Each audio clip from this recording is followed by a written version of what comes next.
to another edition of Coffee Break Sports, aka CBS. And as you know, from this terrible low energy introduction, I'm still recovering from this Bears Washington game. Still recovering as a Bears fan.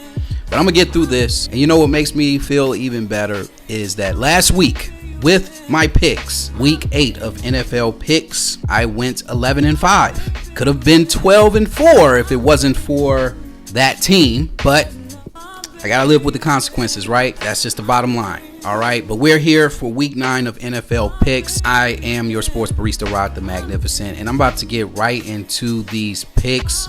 And I'm trying to go through these quickly. I'm not going to do what I did the last 2 weeks of going over the week games and then doing all of that nonsense. I'm just going to give it to you, all my picks, and then we'll see what happens. Starting off with Thursday night's game between the Jets and the Texans. We have two teams. One team is reeling and are very inefficient in the wide receiver department. The Houston Texans are basically short on wide receivers. They need help. I know Nico Collins is coming back in another week or so. I hope that they figure out their wide receiver situation. Mixon has been working overtime. They've been winning a lot of close games. They lost some games that you were surprised they lost, in particular the Minnesota game where they got blown out. But I'm confident in Houston going into this game. The New York Jets are a joke. Like I said a couple of episodes ago, Aaron Rodgers is getting what he deserves.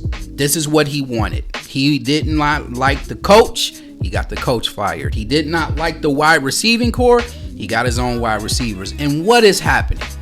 They're still losing. And they lost to the Patriots.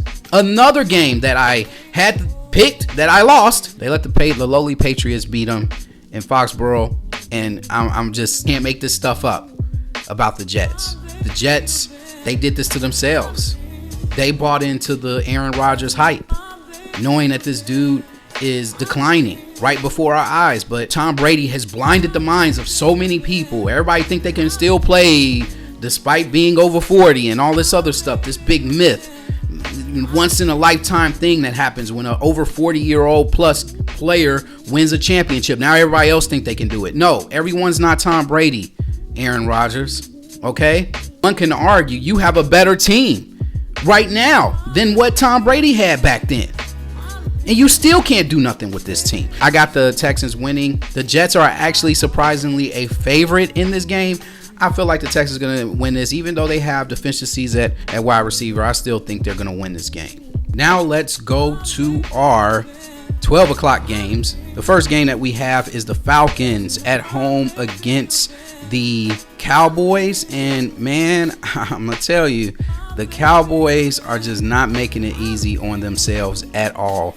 The Falcons, on the other hand, the Dr. Jekyll team that they are, don't know what you're going to get. You one week you call it right, the next week you call it wrong. I think I've called the Falcons wrong in almost every game that they've played this year.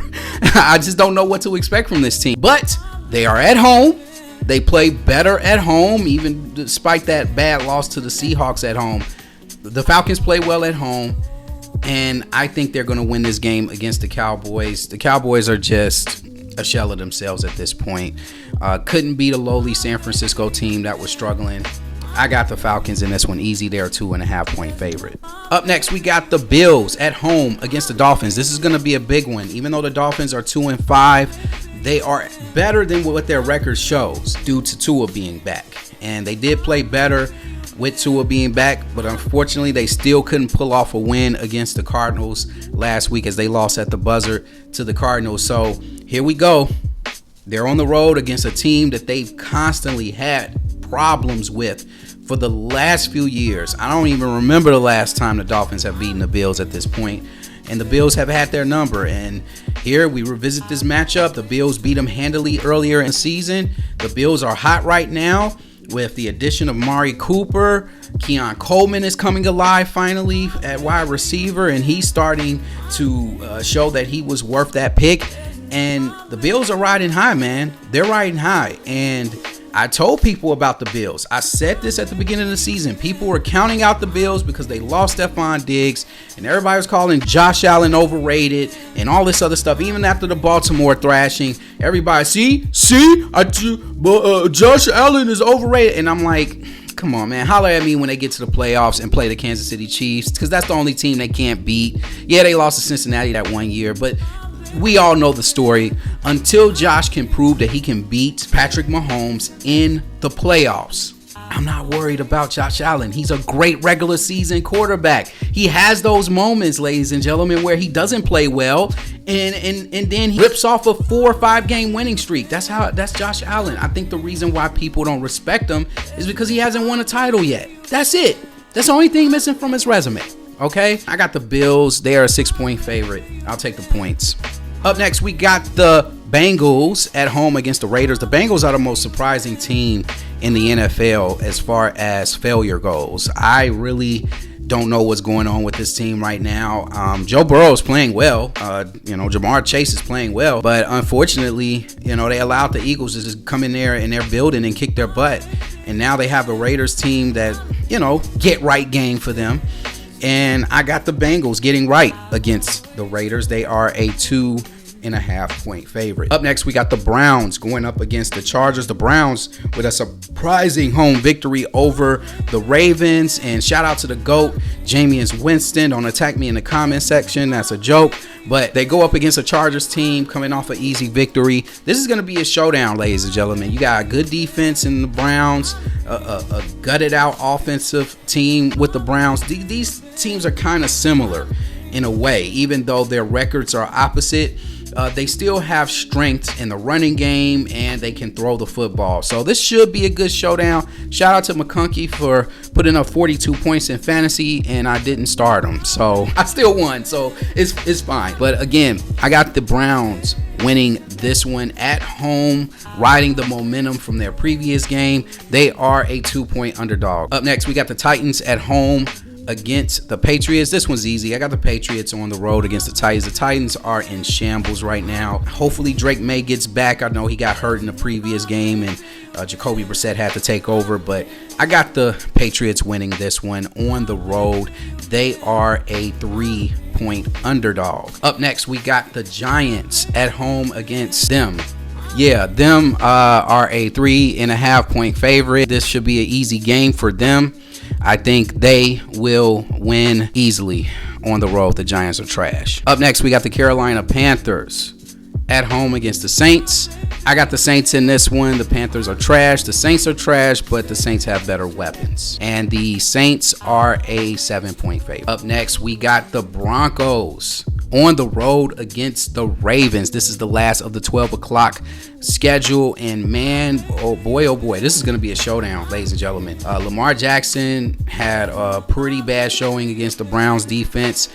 In comes another team with a really formidable defense, and it looks like Bo Nix got it together, ladies and gentlemen.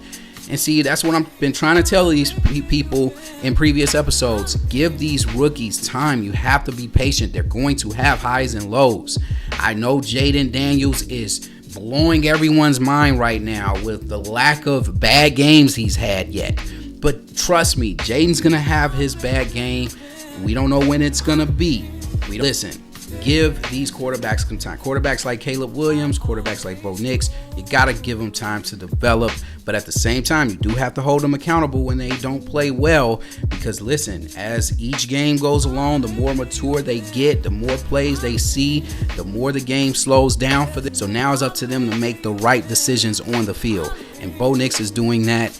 But I got the Baltimore Ravens at home. I'm going to give them the advantage at home. They are a 9.5-point favorite, but I think this game is going to be a lot closer than the spread has them. And now we're going to go to the 3 o'clock games. We have the Jaguars at home. Actually, the Jaguars on the road against the Eagles. And the Eagles coming off a very impressive performance against the Bengals. They are hot right now. And I think the Jaguars, even though they play you tough, and they played a couple of teams tough last week. Green Bay, they almost pulled off the comeback. But I think the Eagles, I think that they finally got it together after a shaky start this year. And I think the Eagles come away with the victory. They are a 7.5-point favorite. Up next, we got the Chicago Bears. Why did I say their names? We got that team. Yeah, well, I'm going to say it. Orange and blue. Orange and blue. I got to represent orange and blue because I hate to. But they're going on the road against the Arizona Cardinals. This is going to be a tough game for them. Like I said in my previous video, hit that link up top just to check out what I had to say about the Bears, that team game, that other team that they played on Sunday. But anyway, I think that if the Bears ride the momentum from before the Hail Mary, right, when they were up 15-12 and take it into this game, erase what happened with the Hail Mary.